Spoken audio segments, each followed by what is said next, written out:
जी सती बाबू, ओम शांति आश्रम में आपका स्वागत है। वाणी का महत्व क्या है?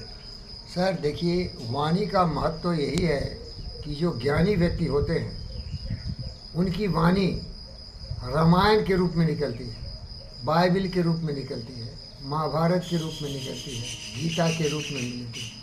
वो वाणी में ज्ञान छुपा होता है, जीवन के जीने की कला छुपा होता है, जीवन का रहस्य छुपा होता है। ज्ञानियों की वाणी। इसके विपरीत में चले जाइए, वाणी वो भी होती है जो जहरीले तीर से भी ज़्यादा खतरनाक होता है और वो जवान से निकलती है। और कबीर दास जी उसमें बोले हैं कि जीभ नहीं तलवार, खास के औरतों के लिए कहा है कि ये औरतों, तुम शरीर से अबला हो लेकिन जवान से प्रबला हो। सोक्रेटिस भी यही कहा कि उसकी औरत, उसकी बीवी इतनी खतरनाक थी कि अगर साधारण व्यक्ति होता तो क्या तो मार देता, न तो मर जाता आत्महत्या करके। लेकिन वो इतने बड़े दार्शनिक बन गए, उसका श्रेय अपनी बीवी को दिए कि इतनी वाणी चलाती थी तीर की तरह, प्रतिदिन उनको आघात करती थी, तो चट्टान बन गए और वाणी विषैले वान की तरह वो वान प्रूफ बन गए।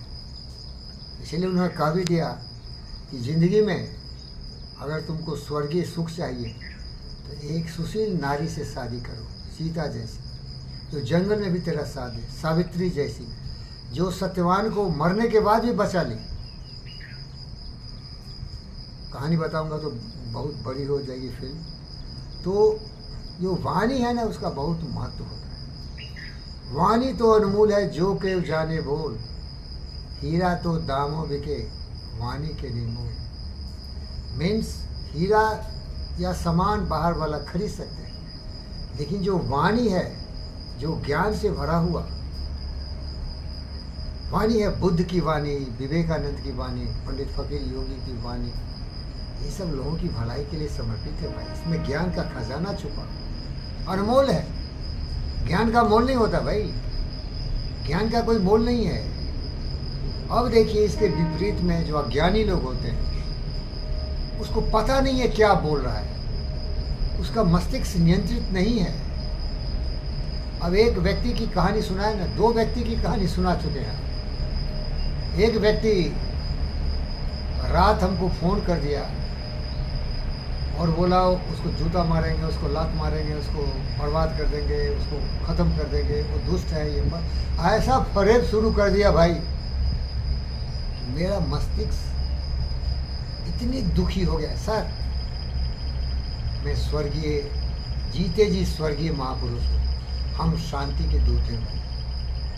हम लोगों की भलाई की बात करते हैं, उनके कल्याण की बात करते हैं, उनके जीवन में रोशनी और ज़िंदगी में खुशहाली की बात करते हैं। ये विपरार्थ की बात जो आती है तो मैं बहुत दुखी हो जाता हूँ। जी.वी. कृष्णा रेड्डी हमारे दोस्त रहे, वो बोले थे इसीलिए बोलता हूँ, लेकिन वो महान गुरु थे, हमारे बहुत बड़े समर्थक थे।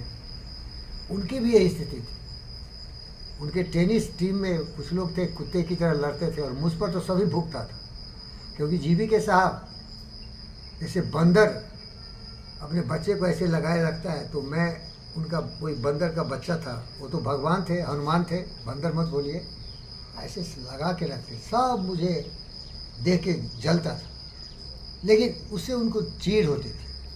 अरे अच्छा आदमी है भैया, आप लोग भी इसको प्यार करो, ये कोई बुरा आदमी थोड़े है।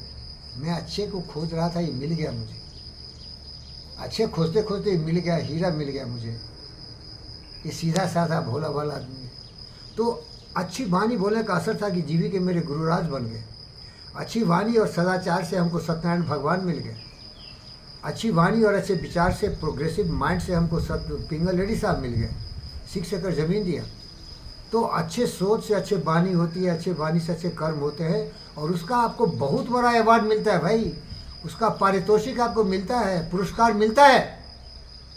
और जो लोग विपरीत में बात करता है उसको भाई नमस्ते, वो पिंड छुड़ाना चाहता है आदमी, उससे दूर चले जाना। तो सूरदास ही बोले, छाड़ मन हरि बुमखन के संग, जाके संग कबूत बुझत है परत भजन में भंग। सूरदास की काली कामरी चढ़त न दूजो रंग। अब तुम्हें अहंकार है कि इस कोयले को जो काले है इसको उजला बना दोगे, बगुले की पंख की तरह नहीं हो सकती, क्योंकि कूट कूट के दुष्टता उसको भर चुका है। ईर्ष्या, द्वेष, नफरत, नाराजगी की दीवार इतनी ऊंची हो चुकी है कि चाइना का ग्रेट वॉल भी उसके सामने छोटा है। उस आदमी का नाम नहीं लूँगा, 8 बजे जो मुझे बर्बाद किया, और एक हमको बर्बाद किया सुबह सुबह, वो एक महान पुरुष को मार देगा, डंडे मार देगा, पुलिस बुला लेगा। देखो भाई, अब इसका कारण क्या है मालूम है तुम्हें? अज्ञानता का घनघोर अंधकार है। हमास जब इजराइल पर हमला किया था तो सत्यनारायण भाई बोले, क्या सोचा नहीं? और सोचता ही नहीं। क्या करता है? बोलिए भाई। सोचता नहीं, सोचा नहीं, बुद्धि ही नहीं है उसको।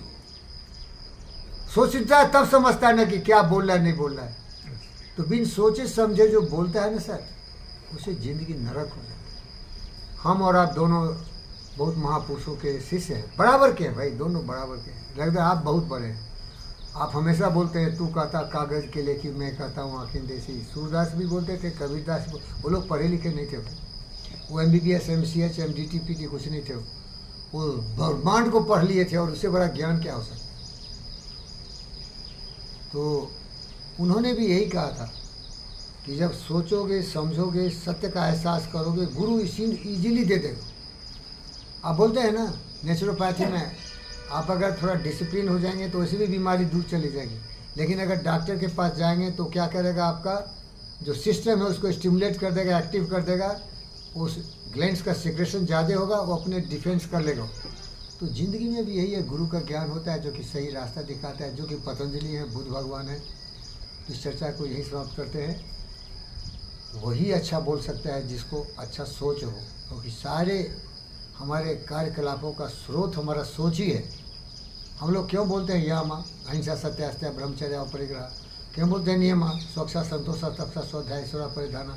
लोग समझते नहीं हैं, इसीलिए वो गलत काम करते हैं। उनको ये भी नहीं मालूम है, जैसी करनी वैसी भरनी, जो बीज डालोगे फल उसी का आएगा। ऐसी करनी क्यों किए, किए करे पछताए, बोया पेल बबूल का आम कहाँ से खाए। वो मूर्ख है साला, सोचता नहीं भाई। वो साली मूर्ख है, वो साला मूर्ख है, वो कलंक है, परिवार में कलंक है। देखते हो घर में कितना कलह होता है। पहले औरतें मर्द को पागल बनाती थी, घर छोड़ के भाग गया तुलसी, घर छोड़ के बहुत लोग भाग गए, सोक्रेटिस भाग जाते उनके आतंक से, इतना बर्बाद करती, सोचते नहीं, बक बक बक बक बक बक बक बक बक बक। एक आदमी बोल रहा था, जितने औरतें बकवास करती है, क्रोध करती है, दुष्टता कर, क्योंकि पढ़ी लिखी नहीं होती है। कारण मालूम है? और आज तो रिवर्स गेयर हो गया। औरतें जितना पढ़ी लिखी होगी ना, आदमी को उतना चूतिया बनाता है। हस्बैंड से चौधवाती नहीं और बाहर जाके अपने ऑफिस वाले से दुनिया में महा चौथाई करके आ जाती है। आजकल तो अलग कलंक हो गया। और जब उसमें बाधा डालता है हस्बैंड, तो हस्बैंड को ही मार देती है। हाँ, क्या बोल रहे भाई। ओम शांति। ओम शांति।